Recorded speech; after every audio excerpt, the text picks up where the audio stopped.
age 12, at age 12, I was into lemonade stands and garage sales and all kinds of different things. So it's in my blood, it's in my DNA. My dad is turning 90 this year, and he just retired from the insurance business 3 years ago. So that's 71 years of entrepreneurial blood that runs through my veins. I've been at it for the last 31 years. And as far as sports go, professional and amateur coaching, I own my own 2 franchises, 22 years in that cutthroat industry. So like you, my bottom line passion is marketing and world building. Yep. Excellent. Excellent. And tell us a little bit about your family came from insurance. Strangely, mine did as well. My father was vice president of an Atlas Life, a life insurance company for years. Did everything from agency management to underwriting to building management in a small life insurance company. And the rest of my family were all either State Farm, Prudential, or some other branch of that. So somehow I ended up strangely going into martial arts first. I think just to escape the family business, if for no other reason to begin with.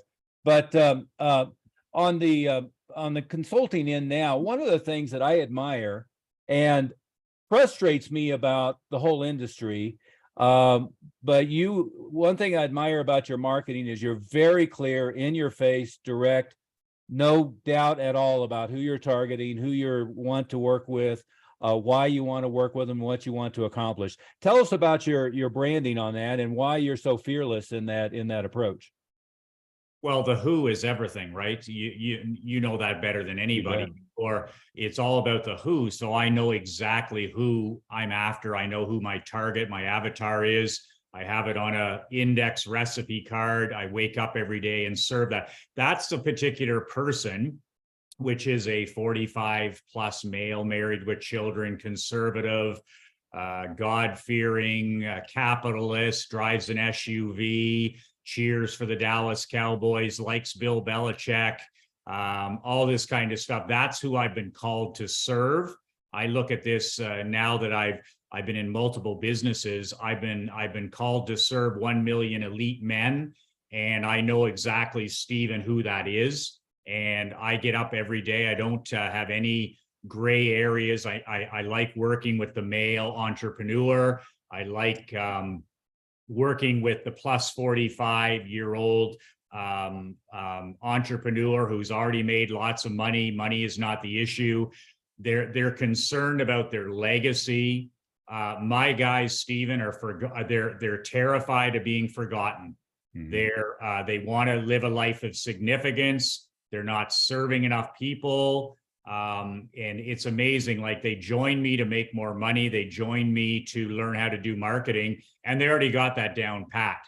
The big thing is it's the legacy building, it's the significance building, and pulling that all together. I call it badass world building, living life and doing business on their own terms. As you know, from dealing with financial advisors, insurance brokers, I don't care who it is, 99% of men and women, they go into business for freedom. It's the last thing they have. They build a prison. They're a slave to it 7 days a week. They age. So they forget the reasons they're in it. So what I do is, when they find me at age 45, 55, 65, they're like, Michael, I want to do things on my own terms. And then we build the business around the life. So for me, it's all about world building, doing if they want to work 60 hours, work 60 hours. If you want to work 7 hours, work 7 hours. But for God's sakes, 2 words, personal sovereignty is the key for me. Oh, absolutely. And what is, to me, is fearless in your approach, and just, I don't know, it seems like 99.9% of the financial industry, the insurance industry, they all want to say, I target everybody needs my service. You know, if they really narrow it down, they say, okay, 50 to 60 with $500,000 in assets or something like that. But then all of their communication becomes milquetoast, watered down, generalized. They're afraid of offending anybody, of excluding anybody. And as we both know, if you're not willing to offend one end of the spectrum, you're not willing to attract the real audience you're looking for, right? And so, why do you think that is? Why are most people so afraid of doing what you've done so effectively? Well, I think that 99% of the population is concerned about what other people think. And I know that from professional sports, my athletes cared about what people thought, my entrepreneurs care. So I think having thin skin is probably the greatest disability in entrepreneurship. You have to remember that we're not in the information age, we're in the attention age. It's like the great late Rush Limbaugh said, there's only three things that people want: attention, they want to be entertained, they want to be entertained, and they want to be entertained. Right. So I always remind myself of that. Like when I was in the insurance business, I was never in the insurance business. People ask me, it's the old Rolex CEO story where the guy sits down with the CEO of Rolex for lunch and he says, "How's the watch business?" And the CEO says, "I have no idea. I'm in the luxury business." And I was never in the hockey business. I was never in the insurance business. I was never in the consulting business. I've never been in the barbershop business. And then I explained to people how I'm in the Michael McLean business. You're in the Stephen Oliver business. The more you're all in on that, the better you'll do. But I don't care whether people like me or love me. I just don't want them to ignore me, especially my top prospect. And it's really important that I repel 99.9% of the people who want that I can't help, then thus attracting. So I've never forgot what Kennedy and these guys say about you never underestimate the job at hand. Yeah. I mean, you have to think about the cell phone era that we live in now. Like I've got to literally Gary Halbert these guys. I've literally got to reach out and grab them by the throat. Mm-hmm.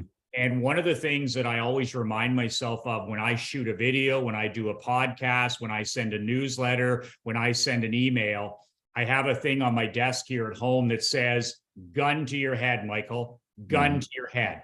If I'm going to have any chance of cutting through the clutter, if I'm going to have any chance of getting my stuff consumed, then I've got to write, I've got to shoot videos, I've got to do all my marketing with a gun to the head. In other words, somebody putting a gun to my head, like the great Gary Halbert said, "Michael, if this video doesn't get watched and consumed, boom, you're done." Same thing with my newsletter. So this is why I end up rewriting almost all my marketing. I'll write an email and then I'll rewrite it. I'll shoot a video and then I'll redo it.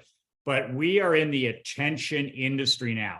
And we're all you're building an audience. You built an audience in the martial arts. Like you can't build an audience if you don't speak exactly to that person. So, for me, we battle this thin skin all the time.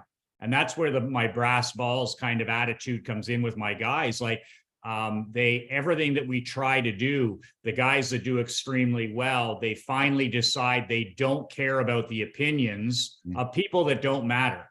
Right. I'll never forget going in the insurance business is people said, "How did you do that in the insurance business? How did you 5X your dad's company?" I didn't even have a license when I walked in the back door. I'd never been in the agency. And 5 years later, we're 5 times the size. And they said, "How do you become number one in the country in 36 months? I never adjusted to the insurance business. I took the direct response marketing that I learned in the hockey business. In the hockey business, you got to fill the arena every 72 hours. So it's gun to the head in the sports business. So I came from that cutthroat business where if you don't win games and you don't sell out stadiums, you're gone, like the NFL, not for long. So when I brought that balls to the wall attitude to the insurance business, I had no competition whatsoever. But I never once adjusted to the insurance business. I never once adjusted to the consulting business. I never adjusted to the barbershop business. I just came in the back door of my dad's agency and I said, "This is how you sell out a stadium. This is how you recruit a blue chip prospect. This is how you sell thousands of dollars of corporate sponsorship." And that was the secret, is looking around, Stephen, at what everybody else was doing in the industry.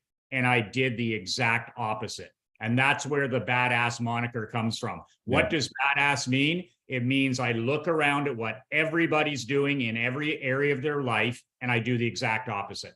There you go. You stole my favorite quote again. Wasn't that Earl Nightingale? I think if you don't have a good business model, Uncle Earl. look at what everyone else is doing and do the opposite. I love that.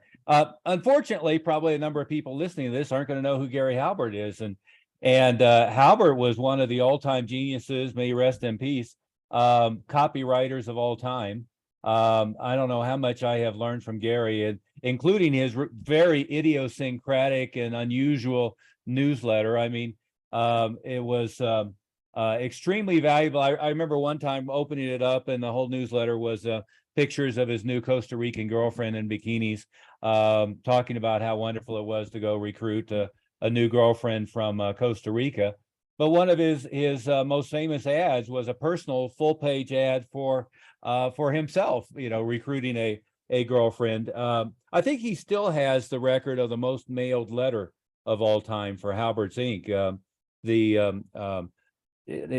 Probably most people got it. The Coat of arms. Yeah, the coat of arms. I have researched the Oliver family. I have researched the McLean family, and we tracked down the coat of arms and so forth. And then they had a whole array of products that they did. Dan Kennedy has a great story about stumbling across Halbert because they happened to be from the same town, and Halbert was hiring like half of the teenagers and half the housewives in town to either run checks to the bank or to hand address envelopes for that business.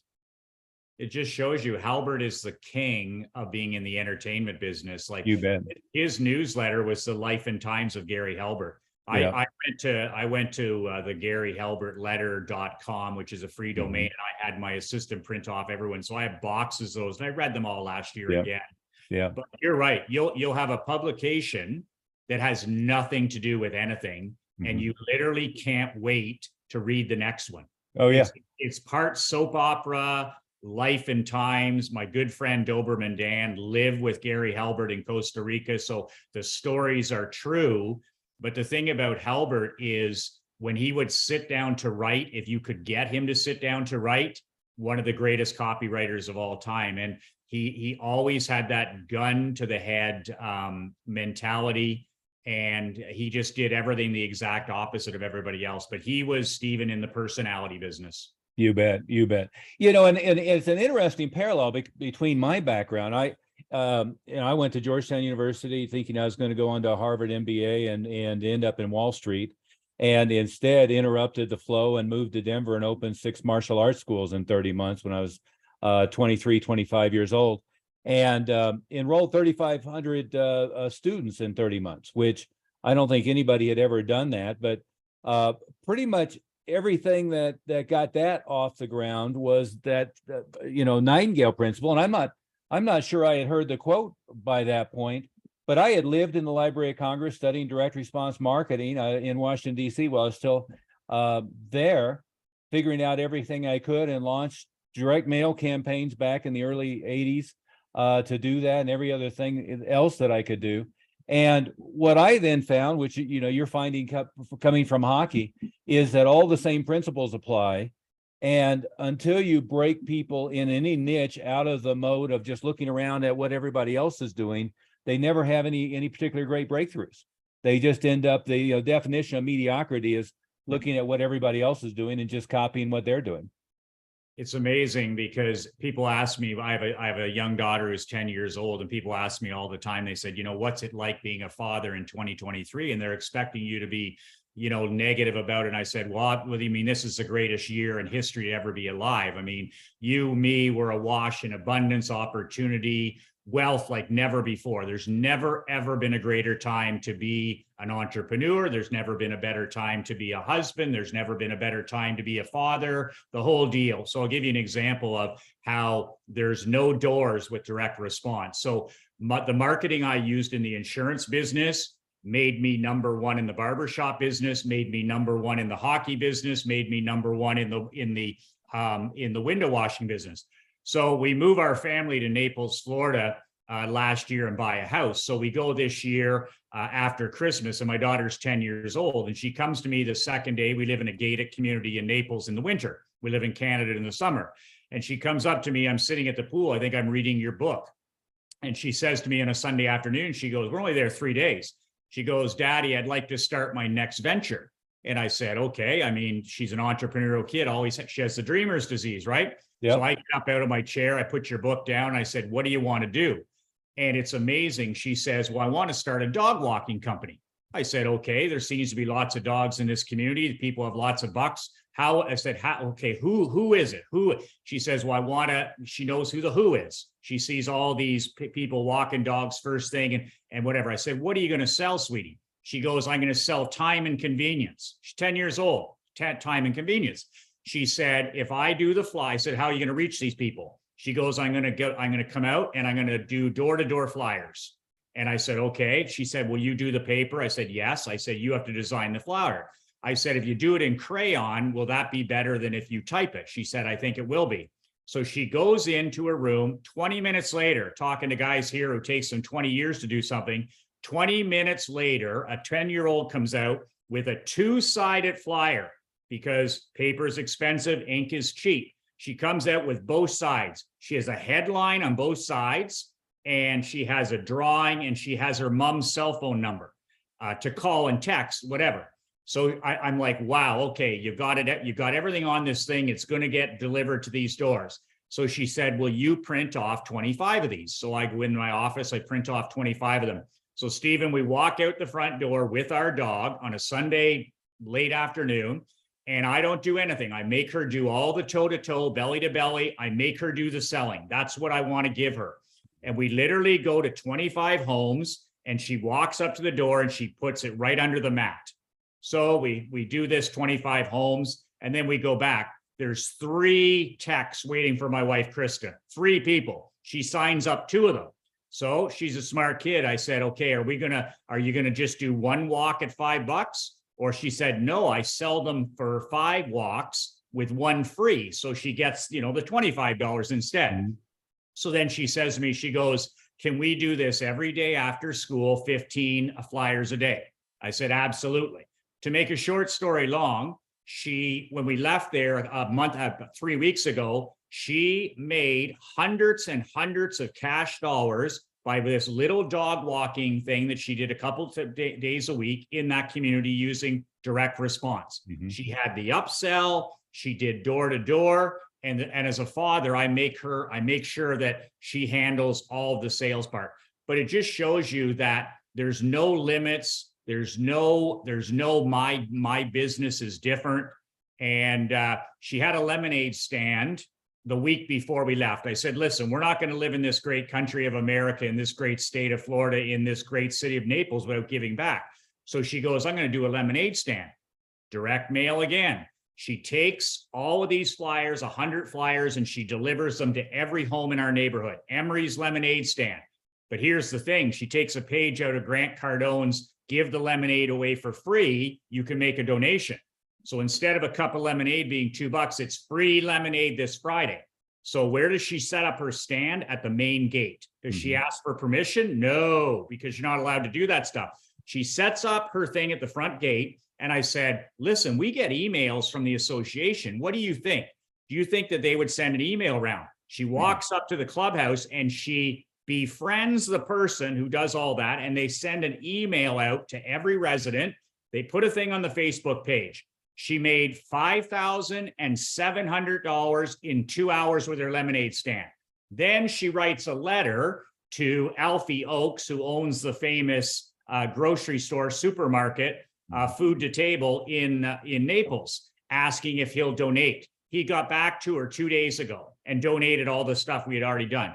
$5,700 in 2 hours selling lemonade for a charity out front in Naples.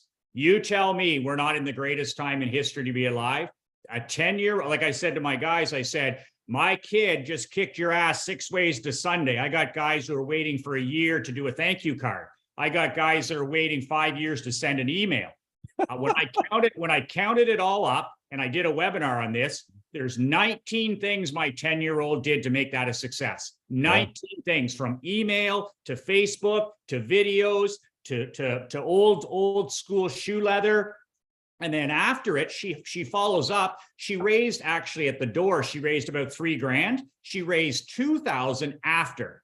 And then she comes to me and she says, Daddy, will you send an email to your list selling this webinar of the 19 things she did. And if somebody donates, they'll give $100 or whatever. So half the money was made from my list after the event.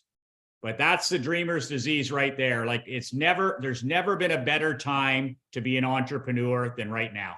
I love it. And probably anybody who's a direct response type, I was still running the numbers in my head. Let's say 25 to 3 to 1.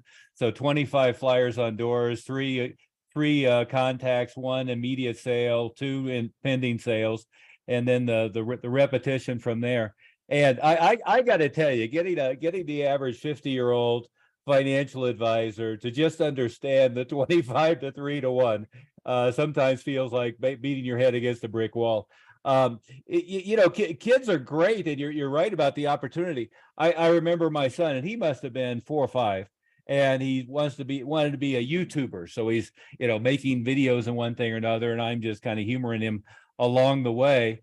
But I've always had the opinion, with me, when I went into the martial arts business, my teachers in the martial arts business said, you can go play karate for a couple of years and then get a real job.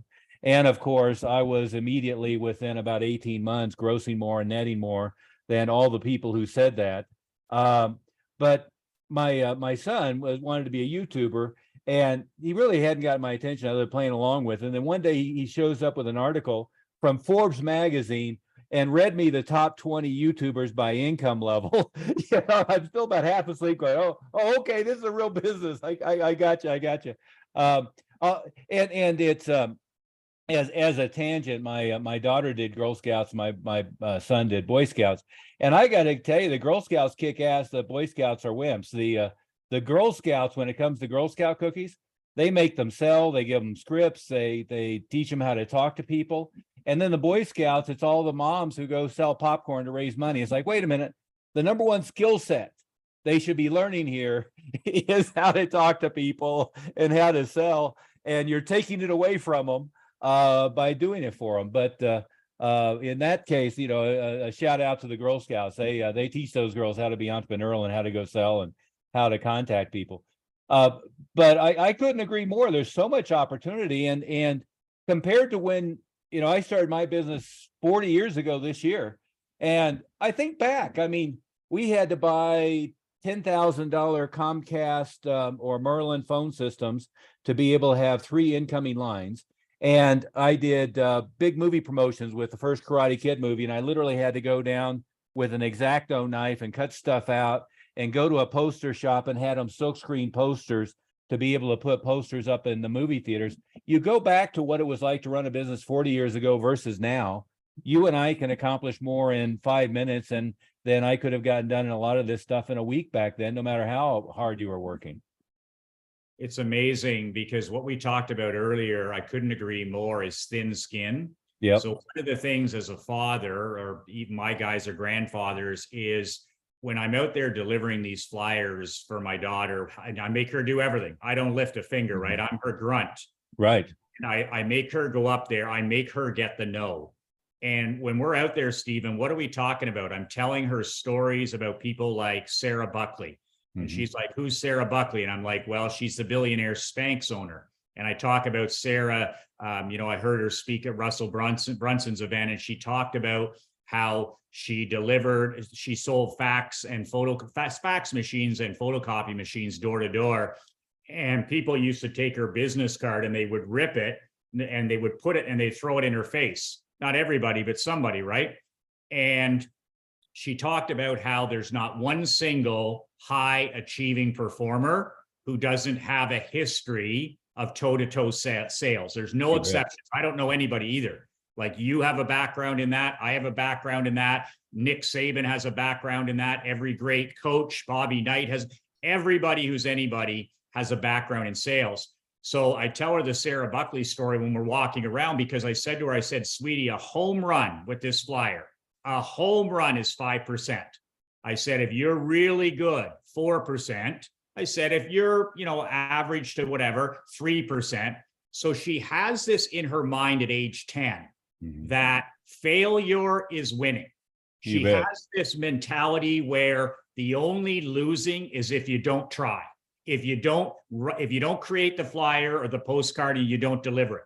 And she says that about some of her friends at school. She says, those people don't win because they don't try. And I said, what did Sarah Buckley's dad say every night at the kitchen table when her and her brother were sitting there? Sarah Buckley's dad would say, what did you fail at today? What did you fail at today? And she said at the time, she thought her old man was crazy. But then as she got into the entrepreneurial and people were ripping up her business card and throwing it in her face, she said that transformed her mindset into the only losing is not trying. And failing forward, I call it swinging for the fences. And like my daughter, like she's like, Daddy, if I make 5%, it's a home run. So you did the numbers. She got like a 3% on this flyer. I'm like, man, that's a good job. And that's part of the mindset is no means not now. You know that. And swinging for the fences when everybody in this world, 99% of people right now wake up every day and they play not to lose. They wake up every day and they get in the fetal position. And this goes back to my aggression as a badass entrepreneur is I want to get up every day and play offense. I want to get up every day and swing for the fences. And it's interesting too, because most parents, like I drive my kid to school every day, and most parents, moms and dads, the kid gets out of the car and they're like, drive safe or have a good day. In the McLean household, we have none of that. My daughter always has the same thing for 7 years.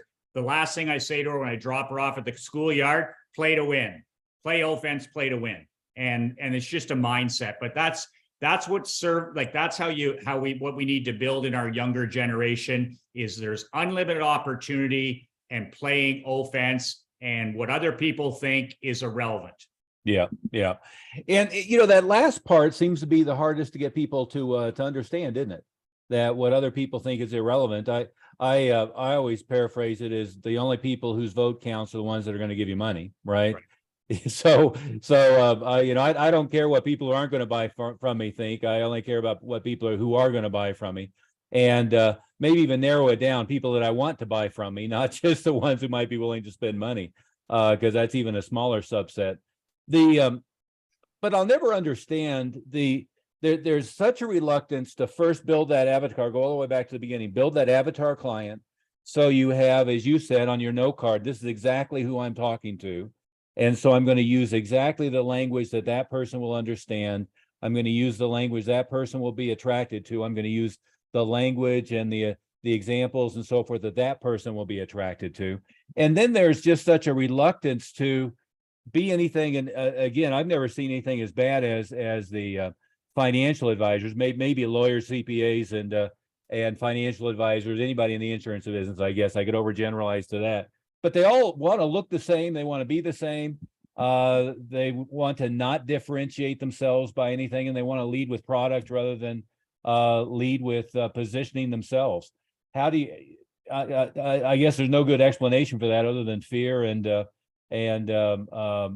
that if they cast the net wider, they're going to get a bigger group, which it actually works the opposite. How would you explain that syndrome? Well, it's what you hear growing up. It's what you hear. We're all hardwired, by the way, to conform. We're all hardwired to conform. And my dad tells the best story about the entire thing, that I'm afraid to conform. To me, conforming is losing. And when I find myself conforming, I snap out of it. And it all goes back to my dad's fundamental story. So my dad was abandoned as a newborn baby at the hospital, and both his parents were gone at birth. And he became you become part of the ward or whatever, foster care. After 30 days in the hospital, can you imagine being abandoned at birth? All of a sudden now you're a ward of the state, and then they put you in a home. Hopefully you're adopted. So my dad got adopted after 30 days into a local family, no entrepreneurs, mom and dad, salt of the earth, but just working to exist. He grew up in a home with older brothers and sisters, addiction issues from them, working at the post office, drinking on the weekends, smoking. There wasn't one entrepreneurial fiber in that home. And my dad, I always said to my dad, we'd go out for lunch, and I said, Dad, you've had 14 companies, I said, you've made millions of dollars. You've been working since you were 15 years old. You've got 70 years of entrepreneurial success. How in the hell have you done it? And also successful father, grandfather, great grandfather, physically fit, the whole deal. And he would always look across the table. We'd be having a beer and a sandwich. He'd say, simple. He goes, when I was 15 years old, he goes, I looked around and I saw what everybody else was doing. My mom, my dad, my adopted siblings. And he goes, I didn't know then what I wanted, but I knew sure as hell I didn't want this. Yeah. I didn't want the poverty. I didn't want the addiction. I didn't want the unhealthiness. I didn't want any of it. He goes, as I matured, some mentors came into my life, and I decided that whenever I came to a fork in the road, I would always ask myself, what is the majority doing, and do the opposite. And he goes, I literally, like Earl Nightingale said, I've gone through my life without making too many major mistakes because of that. So I have it easy. I had a role model like him and my mom. My dad had no role models. All he had in his life are examples of what not to do. And what did he use it as an excuse? No, he used it as fuel and gasoline to say, I'm going to do the opposite and see where that takes me. So I just think that we're hardwired to follow the crowd, and we just have to really, really be mentally conscious that we're doing the opposite of everybody else. And I challenge my guys on every training that I have. I'm like, you call yourself a badass. You call yourself a badass. You take this pride that you're the 1%. And then I make them do they document their day. And I'm like, you know what? You're following the crowd more than you're heading the other way. You're on your phone 10 hours a day. You're watching television. You're watching vomit politics. You're 30 pounds overweight. So I keep holding them accountable for heading the opposite way. But we're hardwired to follow. So we have to make a conscious decision to do the opposite. Yeah. Yeah. And, especially for those who are plugged into a much larger company, because you know how all the big companies and the companies in the financial industry for sure are following the political whims of the time, and they're forcing conformity, and they're really enforcing mediocrity. I was reading an article, I was laughing about it. Merrill, as part now of Bank of America, they were talking about they weren't doing their normal training program, which consisted of a massive number of cold calls up front because of their diversity objectives, and it was weeding out. Basically, it was weeding out people who aren't willing to do 100 cold dials every couple of hours and take a lot of rejection. But in their case, they said it was weeding out too many people of color and women and so forth. But then their only marketing suggestion was cold contacting on LinkedIn. I was like, well, there's a lot other marketing approaches you can take other than just cold door knocking, but it's certainly better than not doing anything. I guess the thing I keep trying to beat people across the head is that the big companies are teaching mediocrity. And really what they care about is the norm, not the end of the tail, the top 1%. And the top 1% is always going to be the ones that annoy them, that are doing things their own way, that are doing things differently, that are doing things in an extreme, and are willing to take the risk and so forth. One of my favorite quotes in this industry was Ken Fisher. And basically he was talking about when he implemented direct response marketing in the industry. And he said, everybody thought I was daft. When I did internet marketing, they thought it would never work. When I did TV marketing, they thought it would never work. But the backstory was very early on, when it was working really well, he was afraid that the big guys were going to knock him off because it was working so well. And he was out looking for a partner to be able to scale it up, until he realized that all of them had already decided that was what was working so well for him wouldn't work. And then I have seen it inside several of these companies working directly on the inside, as they tell them, basically it's all belly to belly referral marketing, and that's the only thing that they'll let them do. It's just the strangest thing in the world to me. I started in the insurance business with 500 postcards. Mm-hmm. I walked into my dad's office. I said, what do you think about this postcard? He goes, my dad is one of these guys. He said, what I think doesn't matter. Let's test it. How much does this cost? I said, it's $500, 50 cents to mail. 50 cents to print. I'll never forget, Stephen, driving those 500 postcards to the local post office. And I was the sales guy on the phone. Nobody ever did anything like this. This is before Geico, before Progressive. And I hurried back to the office because I knew those postcards were going to be delivered that day or the next day. And I'll never forget, I had everything set up. I had my headset, the whole thing. Nobody had ever heard of Michael McLean in the business. My dad was the third biggest agent in the town. Everybody was a good little boy. And I'll never forget, my dad said, he said, because I showed him all the marketing I was going to do. He said, son, if this works, they'll never see you coming. So to make a long story short, I did 500 that first month. And basically it was just a small circle around my desk. And when I sold the business 17 years later, we were mailing that same flyer 17 years later, 140,000 copies a month. I killed a lot of trees in my insurance career. Good. If I could tell you the number, my critics, I mean, it was incredible. I knew I was on the right track because the big $30 million agency and we were like 3 million at the time. They didn't take kindly to a guy like me entering the business. What does he know about it? He's a hockey guy. I just kept 500, then 1,000, then 5,000. I was in 60 books. Then I got on television. Then I got on radio. And all of a sudden, I'll never forget, the first year I did this, one of my companies, one of my biggest insurance companies, big school, they never had any time to visit my dad. They would just whatever. And they walked in with the flyer the first year with the bonus check. And we were just getting started. And you could tell that he had been to our competition in town. And he put it on the desk in front of my dad. I didn't own the company yet.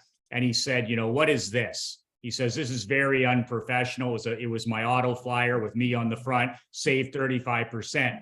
And he handed my dad his commission check for something like $4,000 for the whole year.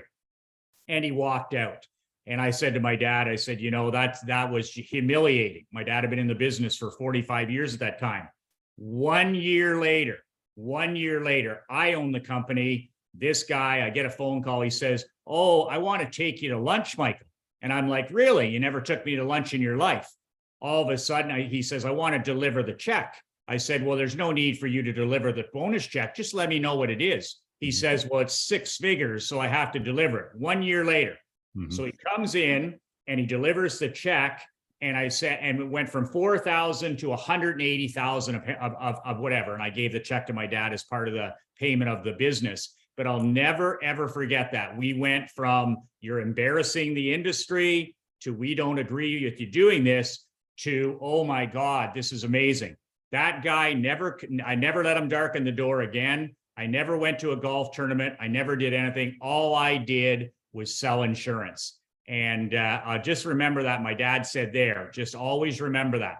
They, you know, when I was being criticized, they were all against me. And then when I started to sell, they were all for me. So did they still think it was unprofessional? Well, it drove them crazy because they're all boozers, right? These company guys, I called them cubicle idiots. Yeah. And they could never get to me because I was too busy. They'd want to drop by the office. And this is back in the days where the companies had the money to have these guys on the road, right? Got to drop in and see Steven. I got to ask Steven if he wants to golf. I'll golf if he's any good. And it's all boozing, right? I had no part of it. So it would drive them crazy. I would make them mail a bonus check for $500,000. They would phone me up in February at the end of the year and they'd say, Michael, this is amazing. We're so proud of you. And I'm like, put it in the mail, bozo. You're not getting any of my time. And I just loved it because I have a long memory. Mm-hmm. And there wasn't a week that went by that I wasn't turned into the marketing, whatever you call compliance. I had a file a foot thick. And I remember in 17 years, I never once ever had to change anything other, but my $30 million a guy up the street, he would literally, Stephen, take whatever he received in the mail and he would send it to the compliance because financial is the same as insurance. Sure. And he can't guarantee this. He can't say this. He can't use testimonials. And the one time that we did have to go in front of the compliance board, I'll never forget when we're walking out, they said, there's nothing here that you have to change. This was a waste of everybody's time. One of the board directors comes up, puts his arm around me and says, would you mind if I got a copy of that warranty, that guarantee? I'd like to use it in my agency. So it's a dog and pony show at the end of the day, and we just focused on our own game. Well, and there's yet another badass suggestion there is people are so cowed by compliance concerns, and you know, you got to follow the rules, and you don't want the SEC or FINRA or any of those guys breathing down your throat. But within the big companies, there's so many layers of Bill Glazier, Dan Kennedy's old partner, he used to call it the sales prevention department. But every one of these companies have the sales prevention department. And it's always amazing to me how many of them have, you know, the marketing person is some 27-year-old recent college graduate who doesn't know shit, had never sold anything. And a corporate office has nobody who's ever been belly to belly, face to face, and sold anything. So they're making decisions not based upon what is going to be the best interest of the salespeople, hence what's going to be the best interest of making money, of making sales, but all these other political concerns and other concerns that just don't have anything to do with running your business. It's just absolutely amazing to me. But the important takeaway there, and there's so many of them, but you know, the secret of being a badass, if you will, is plowing your own path, knowing what the rules are, following the rules, but doing it in such a way that you're going to ignore all of the naysayers, because most people are going to be naysayers.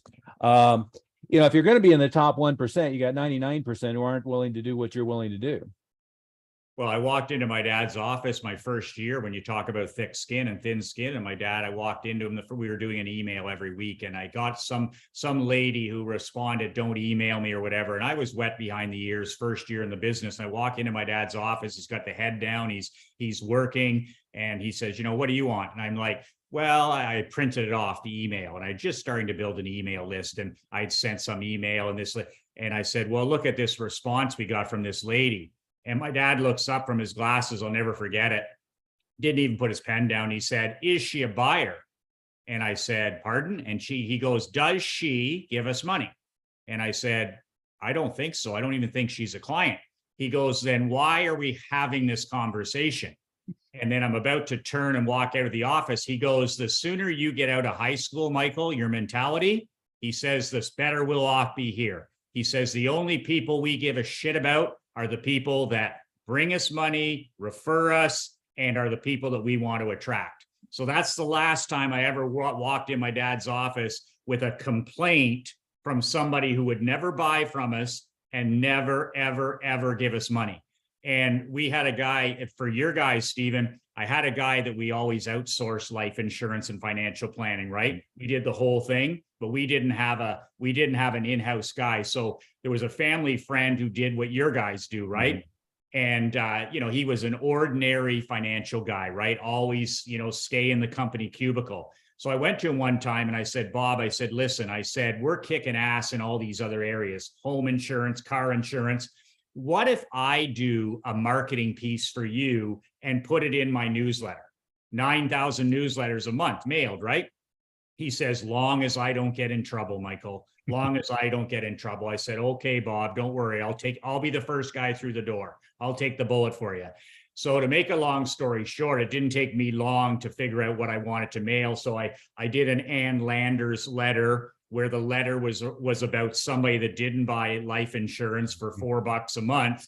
And then the father died and left the family destitute. You know, the fear, that's how you sell life insurance. Yeah. That's how you sell, right? And on the other side, a letter from him.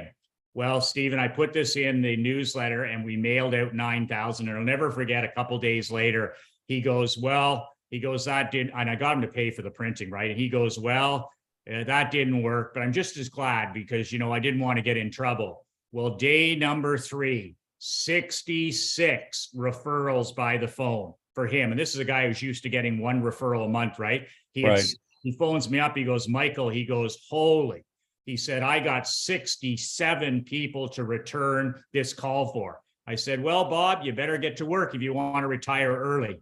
To make that long story short, he literally cut 10 years off his working career. He said he was planning, he was in his 40s at the time, to work to 65. Because of those inserts that we started doing every single month, he retired at age 56 instead of 65. But because I did it, because I took the bullets for him at first, you know, he was able to do it. But he became a hero in his company. Actually, they liked him because he was selling life and financial products. They didn't care how he was doing it. You bet. Well, and direct response marketing works. In other words, you're telling me. And back to Gary Halbert, that was a very Gary Halbert-ish approach. Whether you had studied him yet or not, that would have made him proud. Well, it was interesting. I said to Bob, the financial guy, I said, if you showed the company this Ann Landers letter, what would happen? He goes, we wouldn't even get started. Oh, yeah. I said, okay, I'll put it in my newsletter. And it was interesting, with those 67 leads he got, there was only one complaint. And the person was furious. They were, how dare you, Michael, would you use this family to do all this stuff? And once again, I'm like, 67 leads that we're going to protect those families. And we got one person over here who disagrees. But one of the mentalities that comes back to me, I talked to my mastermind guys last night about this. Stephen, if you believe in your product, if you honestly believe in the martial arts product or your coaching and financial, or if I believe in what I believe, like, isn't it a disservice not to sell? Like, isn't it your moral obligation to not leave people hanging? Like, is it my job just to shoot a video and then that's it? Or is it my job just to do a podcast and that's it? Or is it my moral obligation, if I believe in what I believe in, to give the person the option to buy something that'll serve them? And I just think a lot of financial guys, a lot of insurance guys didn't believe in what they were selling. Like that sold umbrella and life insurance, I believed in that stuff. I believe it's wrong not to have life insurance. So it was easy for me to do those things because it was my moral obligation to make sure people were protected. Of course, of course. You know, if we could just wind back to the quote from your father about the complaint and emblazon that on a plaque and have that in front of everybody every day, you know, that would 10 times their business, to steal from Grant Cardone. That would add a zero to almost anybody's business. Just remembering that one point that your father made so brilliantly. It's absolutely amazing. But you know, there's so many lessons here, and a big part of the lesson, go all the way back to your daughter, is go do something. You know, I tell my guys, if you can't think of anything else to do, you know, get off your ass and start, you know, take a left out your door and start knocking on doors. And I have about 100 better strategies than that. But if you can't think of anything else to do, just get off your ass and go do something to try to round up traffic. And so many of them just sit on their butt and wait for something to come to them until they fail. It's you know, within the financial business, you know, I'm seeing about a 95% failure rate in the first 3 years. And most of it, in my opinion, is just people won't go, you know, work the product, but they're also not being taught, and they're waiting to be taught effective marketing techniques by organizations that either don't know them or won't teach them. So it's so important to seek out people like you or people like me to really go and study. Hell, you know, Gary Halbert's newsletter is online now for free. You can go read, I think 100% of the copies, or the vast majority of them. It's just genius stuff. The what was the other one? The Boren letters to his son, the letters from prison, and it's the simplest thing ever. But he just kind of walks through, you know, how to come up with a product and who to sell it to and how to find an audience and how he would go target it. And that type of targeting, that kind of focus, is what it takes to build any business. I had a former NHL player 10 years ago in my mastermind. He had just completed his pro hockey career, big guy, you know, good looking guy. He's got the 3 young children, the beautiful wife. He goes, Michael, I'm going to go into financial planning. What's your recommendation? Mm-hmm. And there was a lady in my mastermind at the time, and she goes, I'm friends with the #1 financial consultant in America for this company. #1. It's not even close. Every year. She said, how would you like to go spend a day with him for nothing? And coming from pro hockey, this guy's used to extreme hard work. He's got a magnetic personality. He's got no bad habits. He's used to playing for great coaches. He said, all right, set it up. He would have paid to go. But anyway, he goes, Stephen, and it's in Arizona, and he spends a day and a half with this #1 financial planner in America for this particular company with a 95% failure rate. 95% of the planners who sign up, once the first year's over, they're done, right? They're done. Yeah. They've exhausted their wives and their cousins and all this. Well, I'll tell you, he calls me after he gets home 2 days later, and he goes, Michael, it's what you said 100 times. He said, after I spent a day with this guy, he said, it's no wonder he's #1. It's no wonder he's the Super Bowl champion. No wonder he's the Bill Belichick of the NFL. Like, unbelievable. He said, we spent an hour at the end of the day handwriting 15 thank you cards, not his secretary, not his executive assistant, not some goofy font. He sat down and he wrote 15 handwritten thank you cards that day for 15 people that had impacted his business, coupled to employees, coupled to a charity, coupled to prospects. He said the simplicity was mind-boggling. But this, and of course, this guy's been an amazing success with this. And he told my NHL player, he said, never stop telling that story. Nobody cares about the life insurance and the financial. Take care of that for me, but tell me more about playing pro. How much money did you make? And he's always been a storyteller since then. So he takes care of the peace of mind, but at the end of the day, just continues to tell that story. But he searched out the #1 person who was already getting the desired result, and now he's #1 in Canada for the same company. I love it. I love it. One of the advisors that I work with, the first thing I did is I went and got him to give me a personal looking picture. In this case, it was him on a mountain bike rather than the stuffy behind the desk photo, and went and printed 1,000 note cards for him with the admonition. Here's what you're going to do. You're going to start sending this out every day, every referral, every client you meet with. They never got out of his trunk. Oh, they literally good book. They literally never got out of his trunk. Mike, I want to be respectful of your time here. I was going to make sure I share this with everybody on the meeting. I highly recommend any and all of your material. You've been so generous, by the way, with your feedback on my book. I can't tell you how much I appreciate it. But this is a great title, How Not to Get Your Ass Kicked in Business and Life, at badassmillionaire.com. Is there something else that we should share with people to track down for you, or to look you up? Yes, they can get a free copy of that book. I've sold thousands and thousands of copies, but about a month ago, I made it into a free PDF. That site, Stephen, is michaelmclean.coach, michaelmclean.coach. Go there, put in your name and email, and I will gift you a copy of that book, a PDF, and an audio book, michaelmclean.coach. That also adds them to my email list. I shoot a video every single day on my morning walk. I'm at 630 consecutive days with a video. So if you're the type of entrepreneur who likes a mental kick in the pants every day at 5:59 a.m., I'm your guy for that. But nonetheless, you can get a free copy of that book, How to Not Get Your Ass Kicked in Business and Life, at my brand new site, michaelmclean.coach. And you can opt in for my daily videos. So it all starts and ends with the book. And that book is my 25 rules that I've learned in pro hockey and in business. Basically a lot of stuff of what to do and what not to do, but the 25 rules that have governed my life. And it's the reason I'm living a life of personal sovereignty now. I've got to that point where I always ask myself, does this fit in my world? If not, the answer is always no. So michaelmclean.coach. And it's amazing how people might discount that the same skill set it takes to fill a hockey arena is the same skill set that it requires to feed 67 new financial planning, life insurance prospects in a couple of days. It's the exact same skill set.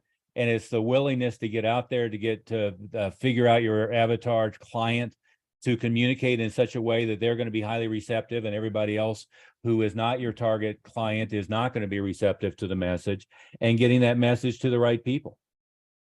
Sales. I mean, I don't think there's anything a person can gift a child, a teenager, an adult, is that ability to sell. Show me anything in life that isn't selling. You want to raise money for the Rotary Club? That's selling. You want to raise money for the food bank? That's selling. You want to hire great people? That's selling. You want to build a football team? That's selling. And that's, I mean, you want to sell life insurance policies? That's selling. It's just, and it's almost like a lost art.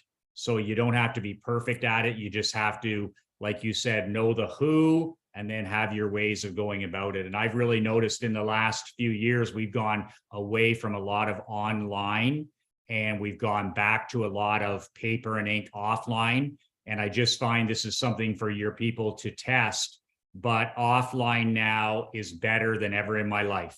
And I'm going back. I mean, I used to send 140,000 flyers a month. If I'm in the insurance business today, I'm going all in on killing trees. That's a physical book that you just showed there. Yep. Like I'm literally, Stephen, building a fax list right now. I have hundreds and hundreds and hundreds of fax numbers. Everybody's like, Michael, what are you doing building a fax list? Nobody has a fax machine. All of my guys are professionals like your guys. All the dentists, all the doctors, all the financial guys, they all fax machines. Sure. So I literally send a fax to my clients every single week.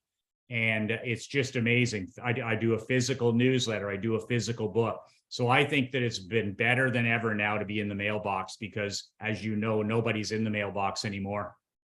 Oh, absolutely. Yeah, I tell people the average person is getting 200 emails a day and 4 pieces of mail a day. And with an ebook, and I read books on Kindle, but I have, I don't know, 800 books in Kindle, and if it's not the one I just bought, it's lost in forever. But when somebody sends me a physical book, you joked earlier about using my book as a doorstop. I joke about them. You know, there you go. There you go. I couldn't get it off my kitchen table. My wife said, "For God's sakes, read that." There you go. I love it. But you know, I get people's books and they end up as a coaster on my desk, or they end up stacked somewhere, but I never forget that I have it and I keep bumping into it. I tell people about our newspaper ads years ago when I was running the martial arts schools. The average person who called had 5 or 10 of them under the magnet on the refrigerator before they got around to calling. And it just, mail, a book, anything physical sits around, stays around, is in front of them, where if it's digital, it comes and goes immediately. Certainly you get some response, but I think the seduction of email is that it's free. But really what you want is a good ROI. You know what I'm using a lot of now, you'll appreciate this, Michael, is an awful lot of online lead generation with offline follow-up. So they're immediately getting boxes and books and note cards and popcorn and all of that stuff forever. And again, we could go on forever, but I find a lot of people give up on leads way too quickly. They think if they don't respond to me in a week that they're dead. A lot of my clients, they had been following me for 7 years before they ever responded, or 3 years or 4 years. And by the way, the average lifetime value is going to be $7,500,000. Why do I care if I spent $100 or $200 or $300 on them before I got them in? But hey, I want to be respectful of your time. We've gone a little over an hour, and I have very much enjoyed this. Anything you'd like to leave them with before we call? I'll tell you one more book story, because most 99% of businessmen and women, they write a book like you did, and that's where it dies. Right. That's where it is. So we talk about, I am a proud and unabashed salesperson. So I want to set that example for my wife and for my daughter. It's the example I had growing up, that entrepreneurship is the path to freedom and personal sovereignty. So if you get in the back of my Cadillac Escalade, you can't get in the third row of seats. Why can you not get in the third row of my 2 vehicles? I have cases and cases of my physical book. Good. And I have cases of badass t-shirts. Mm-hmm. And my daughter sees these, and we don't go anywhere where I don't embarrass the family with gifts of my book. So I'll give you an example. In Naples, before we left the other day, we go over to a barbecue for Easter Monday.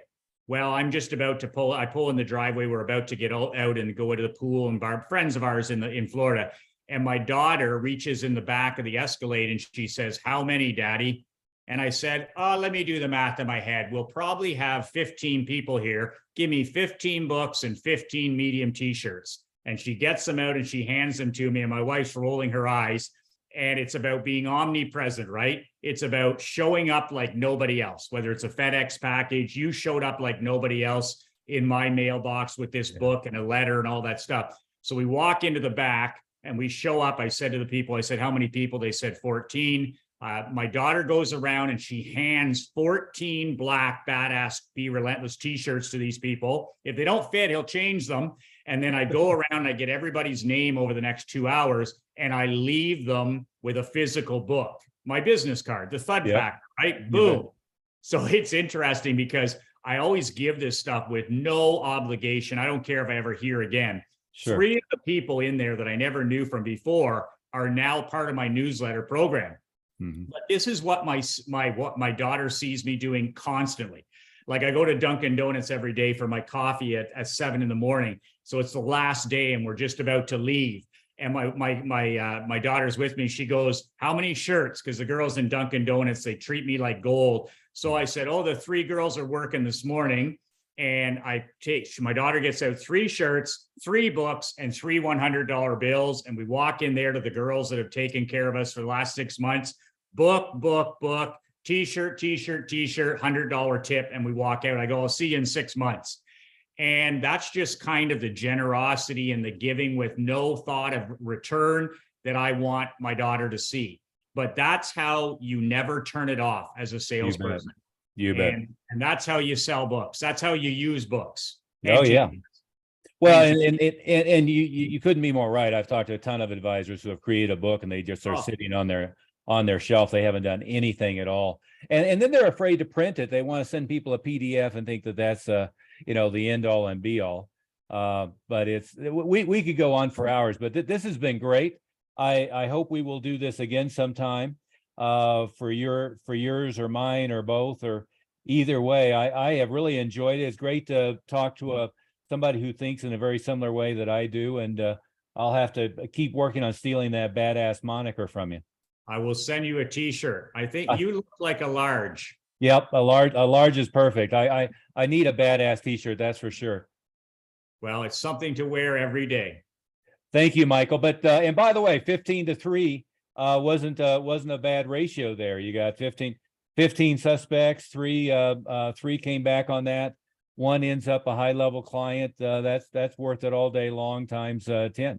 Well, it doesn't matter if I go for a massage or a haircut. My daughter walks in after me, and what's on there with the magazines? My book. She's like, "Daddy, you're embarrassing me." I go, "Stay tuned." Yeah, you've got to have thick skin. Yeah. Well, thank you very much. It has You're been welcome. wonderful.